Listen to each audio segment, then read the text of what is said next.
experiences. Really, I think no tutors should feel alone in their journey, because I think everyone of us was part of that whole process of exploration and discovery. Yeah. So I think I will start with the first piece of advice, and I would say that the way that COVID hit us was very, very sudden. I think there was signs of it happening, but depending on whether we were looking out for it. Believe it or not, I started hearing about there being a lot of people falling sick overseas, people who were away towards the end of the year and coming back from their travels, falling sick when they come back to Singapore. So of course, then the news started coming out that, the things in China started getting bad in January. So on my part, as part of my work, I started reaching out to some of the tuition center owners that I know. Okay. Why? Because for Class 2, which is the place that I work at, we actually develop virtual online classrooms. Okay, so we are not a video conferencing platform. We are actually a full-fledged, fully fitted out online classroom platform that supports teachers, educators, whether private or public school tutors, to teach very effectively and efficiently online, just like how they might teach in the real physical classrooms.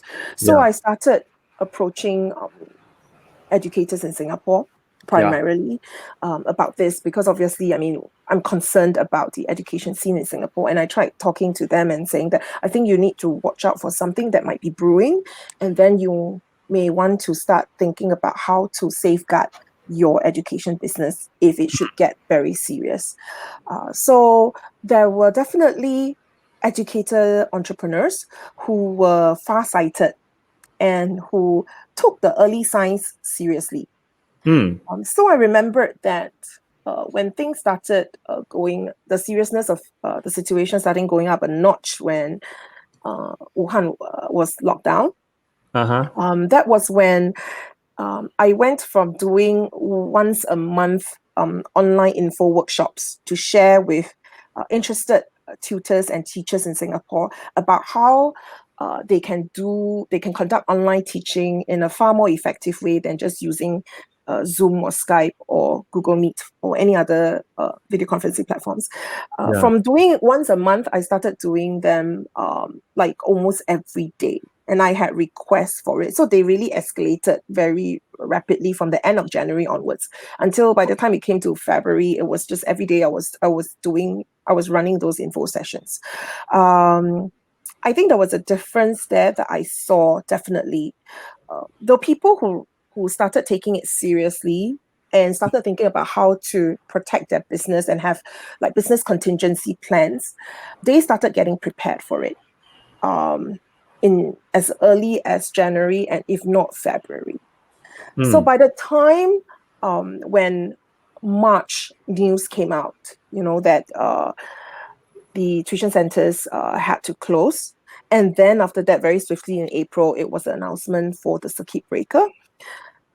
Those early adopters who started considering things earlier actually had the benefit of being prepared.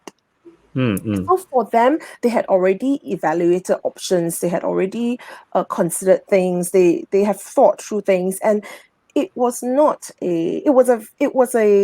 like a long-term response. So if you think about owning and running a business, which I feel that this is exactly what all of you who are tuning into today's Facebook Live is. If you're a private tutor, you're a tuition center owner, you are still a businessman. You are your own businessman.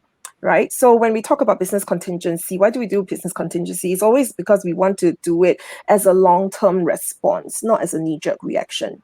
So I see that difference between my clients who started that journey earlier, before all the government restrictions clamped down. They took a long-term response approach. Whereas then, of course, there were those who were not so prepared, and I would say that it was the majority who were not so prepared. They had to react to it. They were forced to react to the announcements and the restrictions in a very knee-jerk sort of way. And that was the reason why I think many were scrambling, and they ended up not having enough time to evaluate solutions and options. So it was pretty much of looking at what other people are doing and then just jumping into the bandwagon. And I think many of them felt at that point in time that it would just be for 1 or 2 months. Yeah. That was definitely the sense that I got. And I think after that, after talking to them, after all that, more than half a year on, many of them have actually shared with me that they never expected it to last for so long. Yeah. And So I think that now everyone is looking forward to the vaccine, right, being introduced. Like maybe thinking that it's just a couple of months away. Yes. Yeah, but personally, I feel that we have to really stick to this thinking long-term kind of strategy and make it into a culture, because we have COVID-19. And then we have vaccine for COVID-19. Who knows when there will be hit by another pandemic? I know, touch wood, right? But we really don't know, and we shouldn't be ostriches and thinking that crossing our finger that things won't happen. And when talk about thinking long term, I really want to, for the benefit of viewers, right, who are not very familiar with Class 2. So I just want to talk a little bit of history about how I get introduced to Class 2. So Carol's your colleague, who is the founder of Class 2, Chew. So he approached me many years back. So since 2015 or 16, so he started with a vision that if shopping can go online and can even overtake the brick and mortar retail store, then it's just a matter of time that education can be moved online. And then he has a vision that nobody should be deprived of quality education just because you live further away from the tutor or the teacher.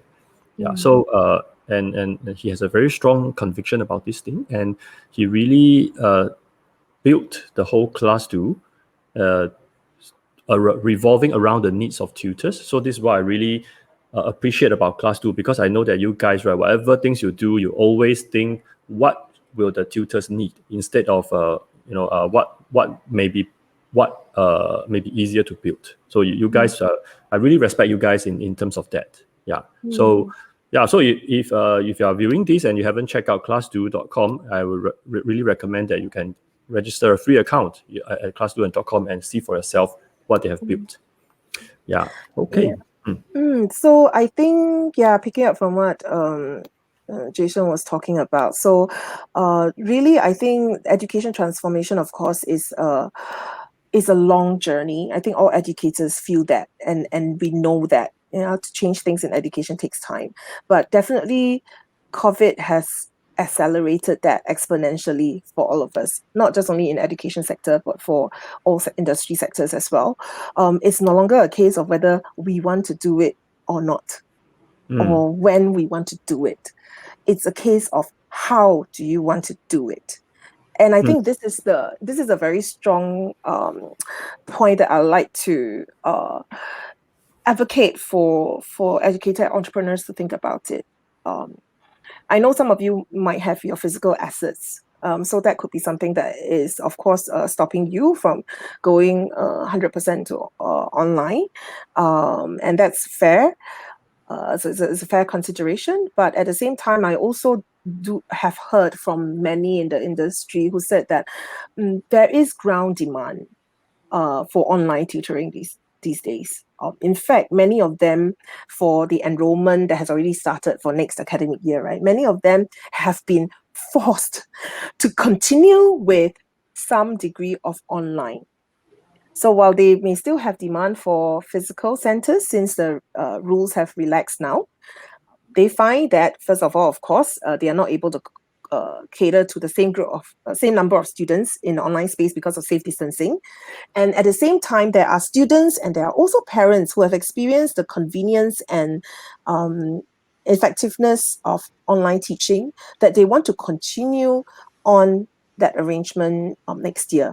Of course, online tutoring is COVID-free. And that's something that you don't have to worry about, and parents don't have to worry about.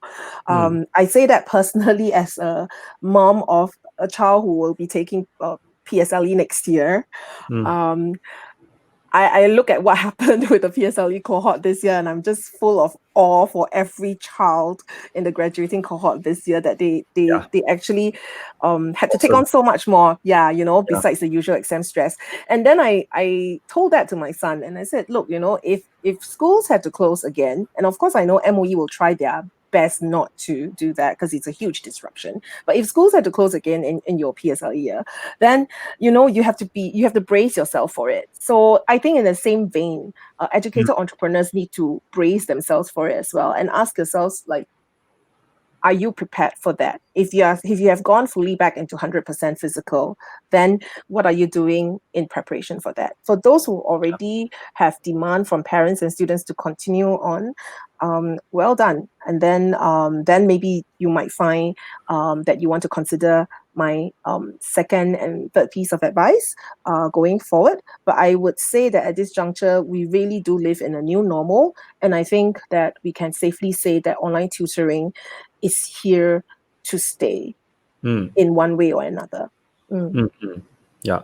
I think mm, it's just like Amazon, right? There's no turning back to, there's no ditching online shopping uh, mm, or home delivery for food. There's no way mm, that we can go back already, mm, mm, barring like a total shutdown of the civilization. But mm, I think I have actually interesting that you mentioned about some people going back to 100% physical tutoring, right? I've seen mm, some people, right, during COVID times, they jump on the bandwagon of online tutoring. mm, But once this thing, once we enter phase two, mm, they just decided to go back to 100% physical. mm, And so my advice to these people is that you really have to think long term. Like what you say, don't just abandon this the particular skill that you have garnered during mm, this period. Yeah. mm. So yeah. So you wanted to share